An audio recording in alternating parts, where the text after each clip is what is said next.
Close enough. It seems normal, but when I zoom out, this is the setup, guys. I am straight up filming like this, so please bear with me if it is terrible quality. I just didn't realize how far apart these beds were, so that I couldn't like put the phone or like my camera over here so I can film on this wall. And also my wall is under construction, so bear with me with the empty photos.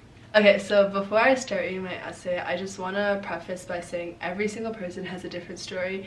Just because the story that I told got myself in does not mean that your story won't. And likewise with just any sort of stats that may appear on somebody else's resume. Everything is graded holistically, so whatever story you tell, I'm sure it's going to be great. And at the end of the video, I'll be offering a little bit of tips. And yeah, that's about it. And if you want to just hit me up, my contacts will be in the link in the bio. Definitely come ask me for anything at all. If it's reading an essay, just come into Rant. I'll be there for you for that. So I'm gonna get started. And also, I'm just not that great at reading out loud, so please bear with me at times. Hi, so I totally forgot to include the prompt at the start of the video, so I'm gonna include it here. And the prompt is, what kind of business student are you? Using your personal, academic, or volunteer/work experiences, describe the topics or issues that you care about and why they are important to you. Your response should convey how your interests align with the school or schools to which you're applying to within the Cornell S.C. Johnson College of Business, and then brackets, DYSON. And it's DYSON and or the School of Hotel Administration, and it should be 650 words. And I'm gonna roll the clip that I read my essay now. Feet aching from a long afternoon shift, I sink down onto the bus stop bench. I unlock my phone, glancing at the time. I have 7 minutes until my translating chariot arrives. I shoot off a text to my mother, letting her know that I'm on my way home, before opening TikTok and disappearing it into the algorithms. A young woman carefully scales a navy dumpster and lowers herself gently into the nest of the plastic bags. She scrounges for a minute before hoisting up a bag aloft and heaving it onto the metal rim with a distinctive plop as it hits the asphalt.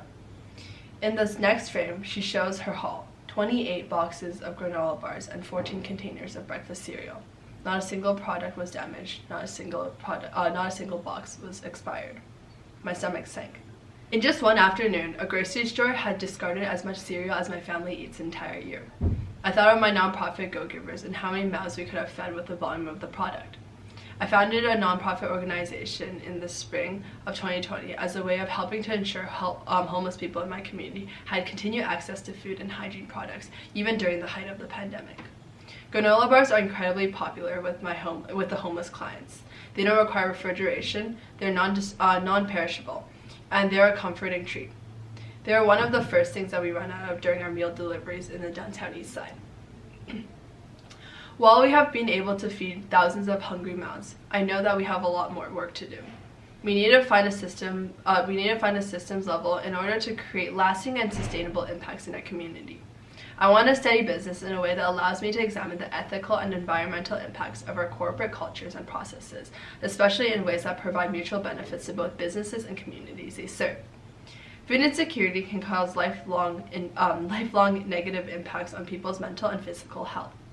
When people are preoccupied with trying to ensure the basic necessities of life, like food and water, they're not empowered to reach beyond. It is incredibly difficult to focus on schoolwork or your career when you're constantly worried about whether or not you can feed yourself. I aspire to build a career helping businesses uplift the communities and create positive changes for their clients and employees. At DYSON and CALS, I see many unique ways to build my education to encompass both business and social impact.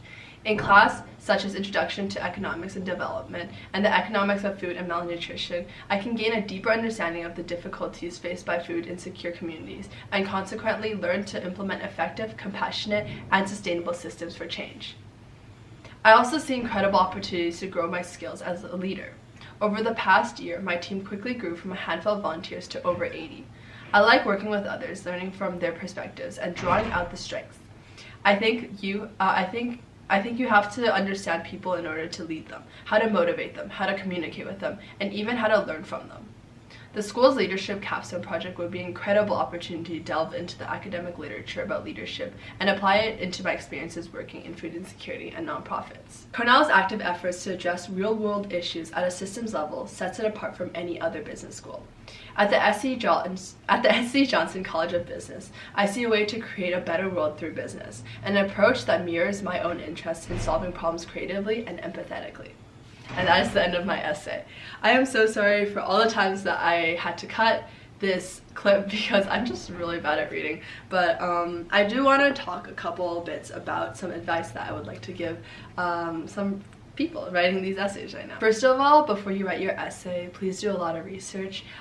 Cornell and in many other schools too care a lot about what makes them different, and applied to the business school, there's definitely other business schools out there, so really take time to talk with current students, whether if you know them or you just reach out. You can reach out to me, you can reach out to anyone else these days. Literally everyone's super nice at the school, so they will be more than willing to talk about their experiences.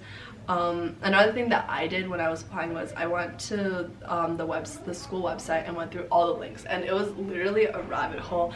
I had a moment where I had maybe like 40 tabs open, and it was just different DYSON and Cornell opportunities, and I just read about them. And then I kind of just compiled together what I really liked, so that included courses and also just leadership opportunities. So I recommend talking about those, and things that I didn't include that I maybe would have if I went back would be like talking about the grand challenges, which is something very unique to Cornell. The huge collaboration there is in the school itself with the many sort of leadership opportunities, and also looking at the sort of setup that it has with being able to learn business right at the very beginning. So we have spreadsheet modeling, we have accounting, strategy, marketing, so all these amazing courses right at the very start on top of your prerequisites.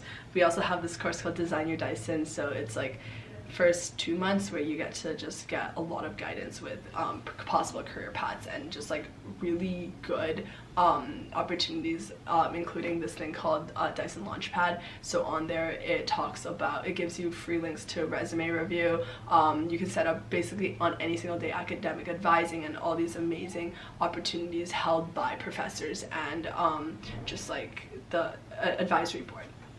And then the last thing that I want to talk about is the interview. So a lot of schools have that. For my year at least, there was like interview, but it was more just to show your interest, I think. So even though it's deemed as optional, I do recommend doing it, but then when you do it, it's not like they ask you questions. You kind of just ask them questions that you have on top of your head. So definitely just take time to ask whatever you want.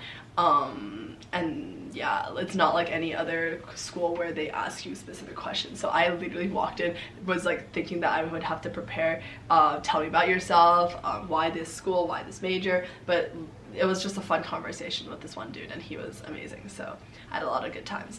And before I end this video, I just want to say that you 100% got this. I am rooting for you, and please let me know if you ever need anything. I will always have my contacts in the link in my bio. I've decided that from now I'm going to start doing a lot more YouTube videos, so please stay tuned for all my Cornell videos and college help and any sort of good and bad times that I have at school. And last thing is just don't compare yourself during the college application process. That's something that I definitely did, and I realized that there is no need to. People have, again, different stories, and people will do different things, and you will end up where you need to be, and that is your affirmation for today. So I hope you have a really good rest of the week or day or night, and I am rooting for you. You got this. Okay, bye, see you next time.